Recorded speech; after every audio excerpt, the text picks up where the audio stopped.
Okay, my friend, let's talk about the 3 most important strumming patterns that you need to know as an acoustic guitarist. In my opinion, if you learn these 3 patterns, you'll be able to learn new songs much more easily because you'll be able to recognize them. And just because the chords change, the rhythmic pattern may be the same. And that's a really important point to remember. When you're learning new music, you want to break things down into the smallest component part. So, if you have a song, right, it's made up of basically 2 elements. Either melody, which would be like a solo, right?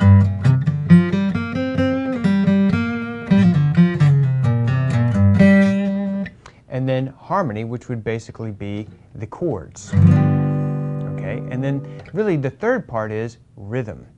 So, if you break it down into those component parts and then you take it and you say, you know, how can I even break this down into smaller parts, which would be note by note or measure by measure, what you want to do is, with these strumming patterns, is get the rhythm first without trying to play the chord, okay?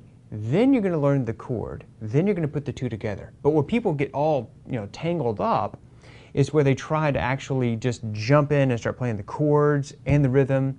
And it's like, oh man, I can't get my fingers to go where I want them to go, and I've got my right hand and it's not doing what I want it to do. So what you want to do is practice just the rhythm, and then practice just the chords, and then put those 2 things together. And I'm going to show you exactly how to do that. So the first pattern is, let me just play it for you, and then I'll show you how to actually go about learning it.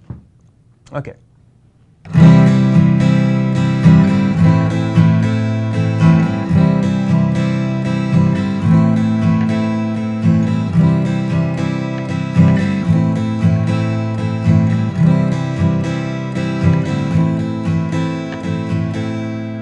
Okay, so the pattern is down, up, down, up, down, up. Okay, down, up, down, up, down, up. Now, before we do that, before we even do that, let's just tap the rhythm, which is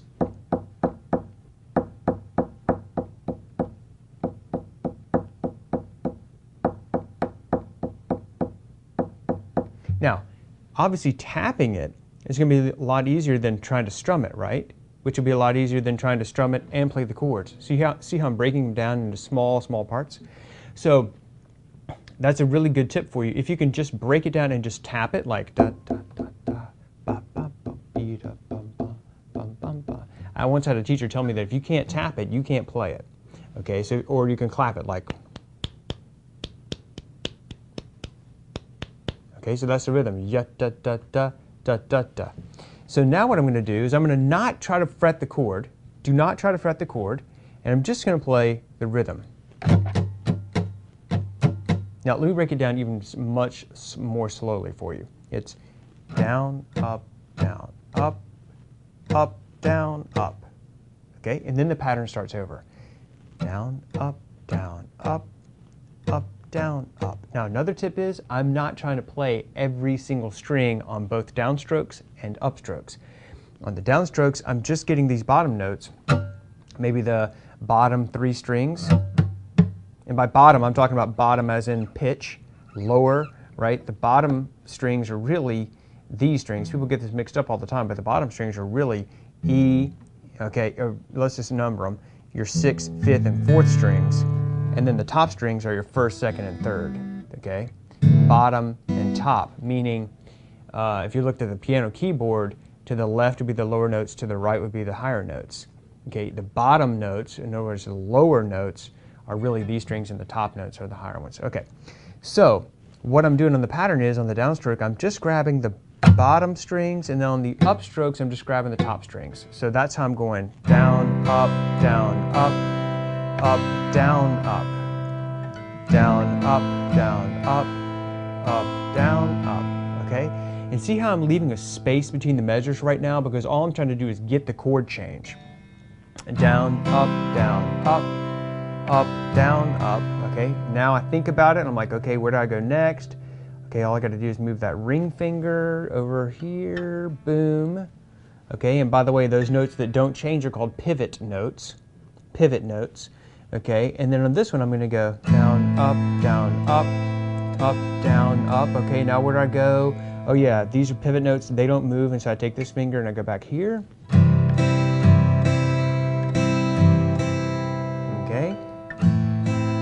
Then what you do is you try to make the chord changes. You slow it down fast, or slow it down enough that you can make the chord changes with no pause. You can play it rhythmically correct. Okay, so basically what that means is you would go like.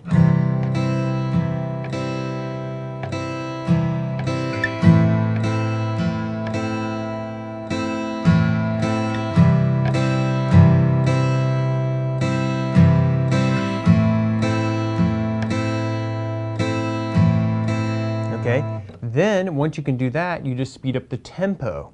So I'm just going to speed it up just a little bit.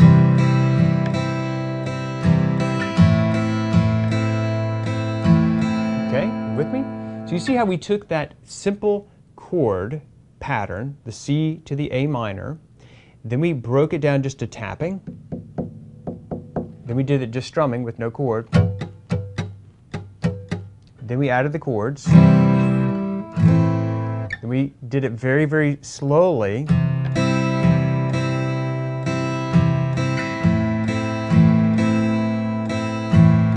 and then we sped it up.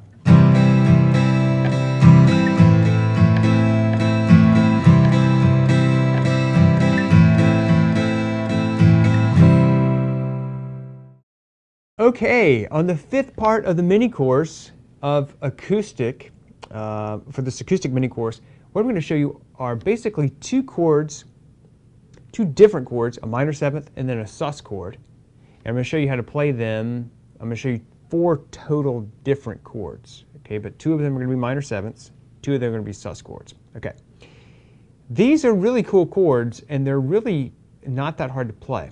Okay, so don't be like, oh, minor seventh, that sounds weird. No worries, it's not going to be hard. So let's start out with the E minor chord. Remember this? Okay, to make any minor chord into a minor seventh chord, you start with a minor chord and then you add the interval of a minor seventh. Don't worry if you don't know what that means, because I'm going to show you how to play the chord. But just in case you're wondering, like, how do I turn a G minor chord into a minor seventh chord? Well, you just add a minor seventh. Okay. If I wanted to turn, a C minor chord into a C minor 7, I would turn it, just basically add the minor seventh. So don't worry about that. What you need to know is, if you take this E minor chord in open position like this, okay, to make this chord a minor seventh chord, I need to add 1 note, and that's going to be the minor seventh, which is going to be here. Okay, so then I have this sound. Okay.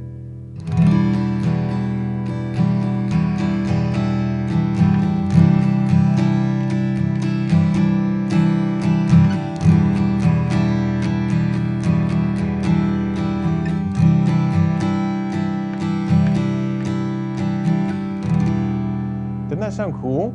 So that's that E minor seventh, and I was just switching back to like a D kind of add 9 thing. But just going back from from E minor 7, that was just an example of how you can use that chord.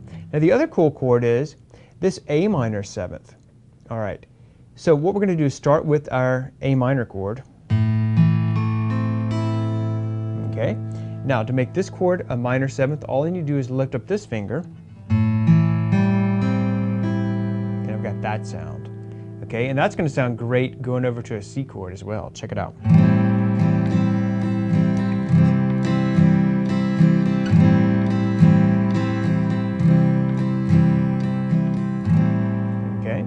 So those are our 2 minor seventh chords in open position. Really important. Of course, you can play minor sevenths in a bar chord form anywhere on the fretboard, but I just wanted to show them to you in the open position because obviously this is kind of a beginner's course, and I think this is probably the most important one to know as an acoustic guitarist because it uses the open strings. So E minor 7, A minor 7. All right, now let's look at 2 sus chords. Now a sus chord is basically going to be it's a sus2 chord, and actually sus4 chords as well, but we're not going to talk about those. We're just going to talk about sus2s. Sus2s what you're doing is you're essentially replacing the third of the chord with the interval of a second. That's why it's called a sus2, because the interval of a second. Okay. So to make this chord, oh, and how you use it basically is anywhere you have a chord that's either an A major or an A minor chord, you could use an A sus2. So if you have a tune that's like, it's got this old A major chord in it, we could easily just make it an A sus2. Okay? And then wherever you have a D chord, you could easily make it a D sus2. Okay? Now, let me show you how to play it. The A sus2, let's start out with our A major chord. Now, to make this a sus2, all I'm going to do is lift up this finger and then let this B string ring out, and I've got, okay? And from A to B, that's that 2, that interval of a 2, or a second that I was referring to earlier. Okay, it sounds really good.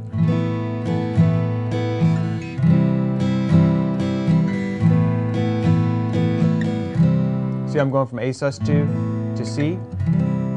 Okay, and again, I'm using this finger right here as my pivot note.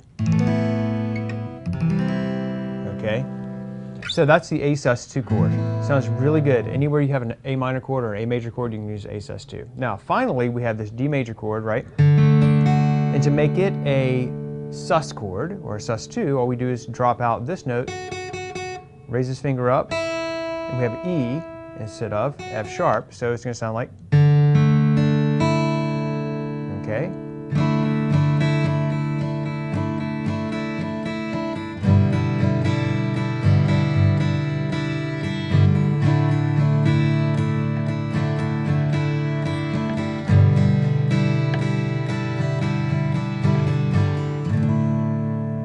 Okay, I can go from E, D sus2 maybe to a C.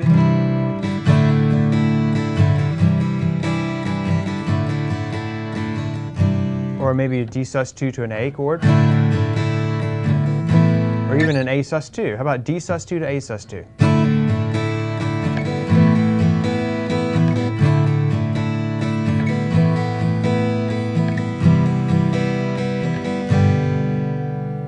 Okay, so that is your E minor 7, A minor 7, A sus2, and D sus2. So some new chords for you to work on. Hope you enjoyed the mini course, and for more tips and tricks, you can always go to guitarzoom.com. I'm Dan Denley, and thanks for watching.